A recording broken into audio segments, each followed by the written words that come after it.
I woke up early this morning, clear on one thing, that I was going to start my morning off with a reading. You won't believe there are so many points between deciding that and sitting down that I felt like I was faced with a choice. First I was like, which cards should I use? And then went back and wanted to fetch other cards and then just carried on, left it. Then I was like, coffee. Which coffee should I have? These are not questions I usually ask myself. Which coffee should I have? I just pick a coffee. And then I was like, should I do the reading outside in the garden or inside? And I stopped and I took note of myself that I was stopping to question stuff that's not really that significant.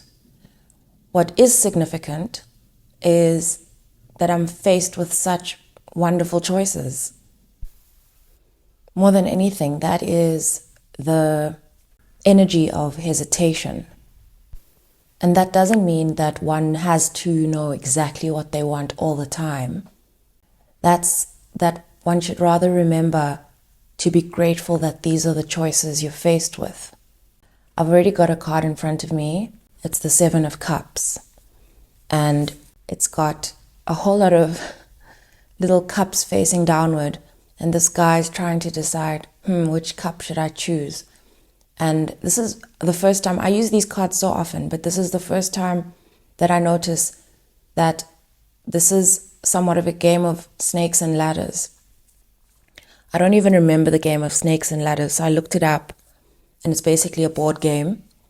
And you can either go up or go down based on whether you land on a ladder or go down a snake. And snakes come up in 2 ways for me right now. The first one is that I've had snakes following me.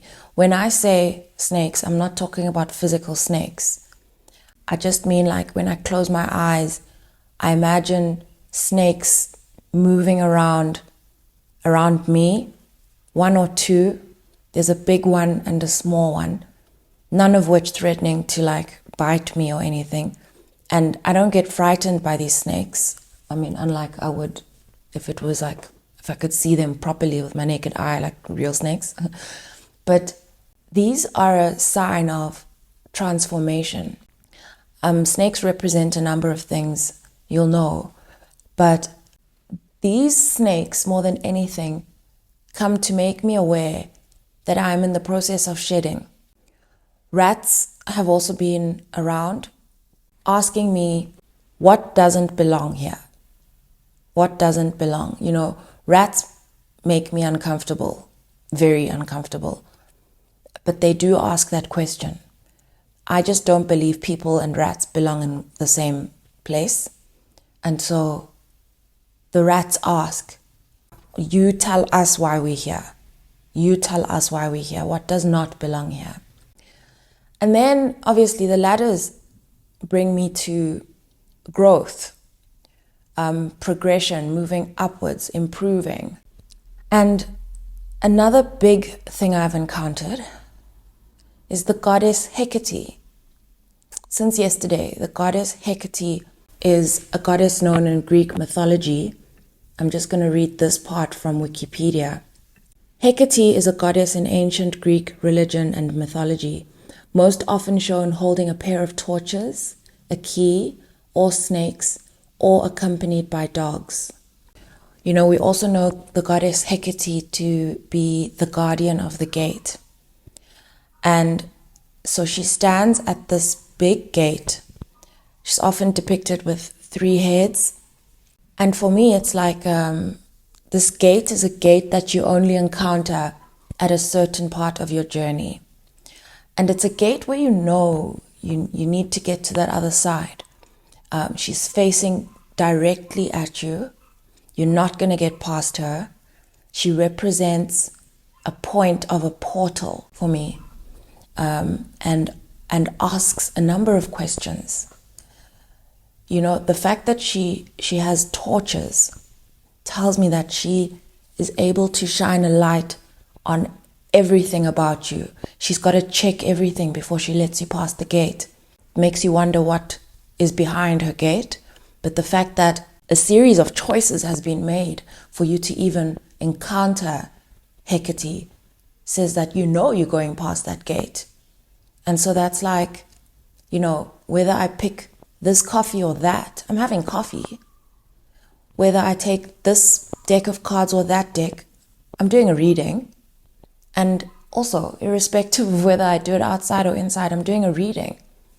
I feel like the goddess Hecate is there to pick up on doubt, especially unnecessary doubt. And I did some reading up to figure out what is behind her gate. And the only things I could pick up on, and I had to piece these things together, is behind that gate is sovereignty and prosperity. And she also has a key. So she's willing. She can open that gate easily. She's got the key and she's got snakes. Again, no threats to you, but rather you're a threat to what's behind her gate. Hence all these things she's equipped with. And you're already standing at her gate. I mean, you could check out Goddess Hecate's gate from far and decide, no, I'm gonna turn back. But it's not those kinds of choices. It's not those kinds of choices. She's checking for stuff to make sure you don't hold yourself back. She's also accompanied by dogs. Dogs represent loyalty. And so one of the key things here is, where are you being unloyal to yourself? If you're after sovereignty and you're after prosperity, these are things that you're going to have to be clear that you're picking. You're going to pick sovereignty, obviously. You're going to pick prosperity, obviously. And so there's no need to, and I'm not encouraging any form of beating oneself up here. More than anything, I'm saying you are blessed to have this option where you can only win, basically. You can only win. It's a matter of choosing yourself, whether you're going to move forward. Choosing you, choosing what serves you, and also realizing that the kinds of choices, the nature of choices that you have, they're kind of just highlighting hesitation. These are not like black or white, like you're going to go this way or that way. I have 8 and 3, 5 and 3, 5, which is, these are all 8s. And 8s remind me of, because I do believe this journey, this particular portion of the journey began with the prep towards Lion's Gate.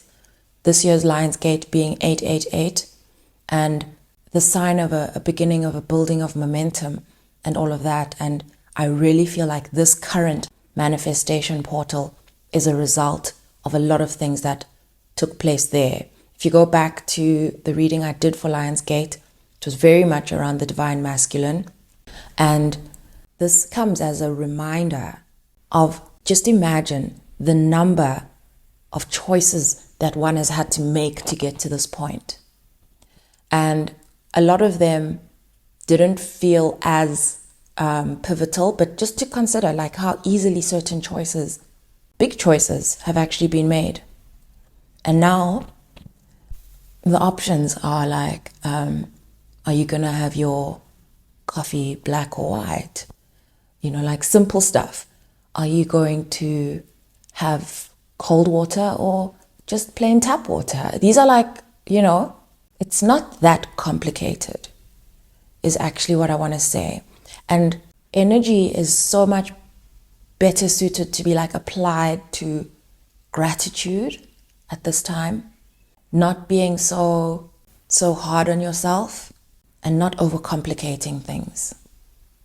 And one thing that I thought about, Goddess Hecate doesn't have a clock. She could easily just have a clock there. So there's no rush. There's no rush.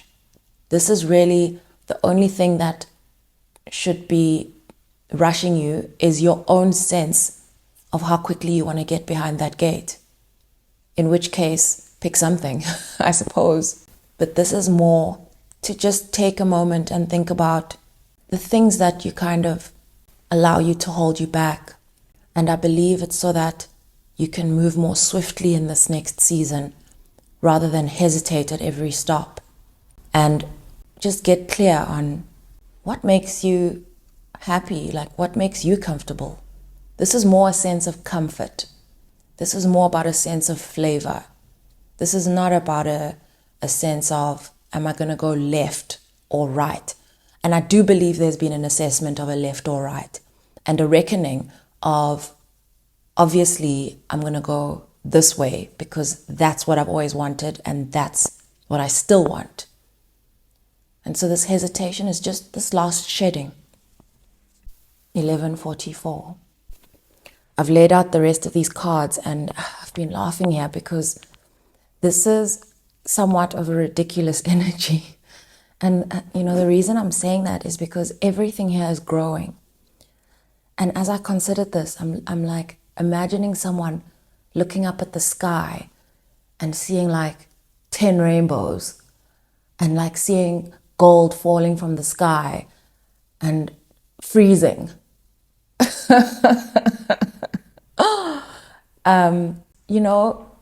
1222. Okay, so this is a fear of your power. And so in the last video or two, I can't remember, we dealt with a fear of what's to come. And these cards in front of me are telling me it's already here. You're within it. You're already within it. And you're looking up at the sky and there's all these rainbows and gold falling from the sky and you're freezing. So there's this stop and start energy. In the main area clarifying the 7 of Cups, I've got the 8 of Swords, which confirms what I was saying. And it's like you're kind of blinded by, these are your options. Your options are confusing you.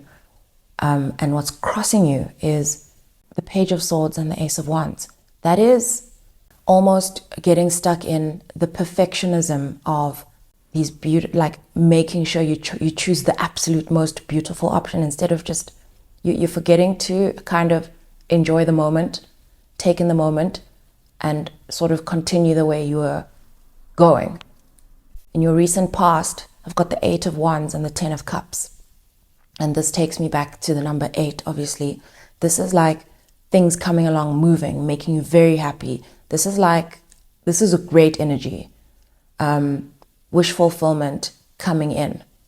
In your near future, I have the Judgment, the 5 of Cups, and the 6 of Swords, which is really good in the spread because it's telling me that you're going to be walking away from overcomplicating your decisions, spending too much time commiserating around. This is like past energy creeping up. So you kind of need an energy shake-up. You kind of need to like play some loud music and dance and just shake it out of you and just remember the moment. It's like there's just past energy stuck in your body. And I don't think this is overcomplicated, because what should be happening is that you should be absolutely like pleased with yourself completely.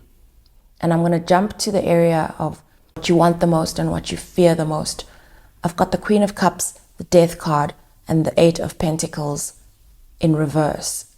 And so this is what you want, is to be in an effortless new beginning where you are an attractor. And you already are. I can see that from the 8 of Wands and the 10 of Cups. And I can see that the top of mine, I've got the Chariot and the Ace of Pentacles. Like you've taken off already, but you fear yourself. You want this to be effortless. I think this is where the Goddess Hecate comes in. She wants this to be effortless. Once you go beyond this gate, she doesn't want you like over worrying about little things, because those are stealing the moment. And I want to take us back to the truth that we are creating in this moment. We are creating in this moment, and we are creating effortlessly in this moment. In your subconscious, I've got the 5 of Pentacles and the King of Wands. And I've got the 6 of Cups. The 5 of Pentacles, she's sitting outside in the cold, right outside a church. And there's a key, like a huge key outside the door. And so these cards together are in the subconscious. They're showing me that you do have an awareness of the fact that you are currently your only obstacle. You already have everything you need, and your challenge, partly, and why you feel your power, is because there is this thing you've always carried around choosing other people over yourself. This is shedding an understanding that you used to have, okay? Should I call it a misperception? That when you give to yourself and make choices to yourself, you're taking from others. And that's not the case. And you know that this is not the case. It's just this habit. It's like a thought pattern. It's a thought pattern. And I want to just say, at this point, nobody has actually asked you or cast doubt on you, like in terms of, don't do that. You know, at this point, this is internal chatter. So this is not, nobody has said, no, don't do that, do this. There's no one.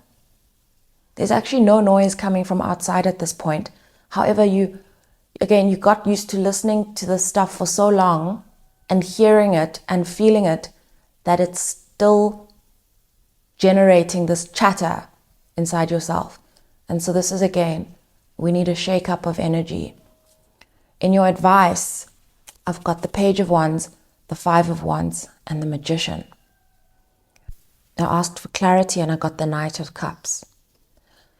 And so this is the advice, is to recognize that in this moment, you know what you're passionate about, and you want to kind of break free and kind of just play and enjoy your art and all of that, but you're making it a struggle.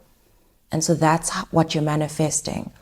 And I'm not saying this to scare you or anything. It's just a matter of flipping this perspective and offering yourself some love, offering yourself some grace, remembering, one, how much love you have to offer and how much love is available to you.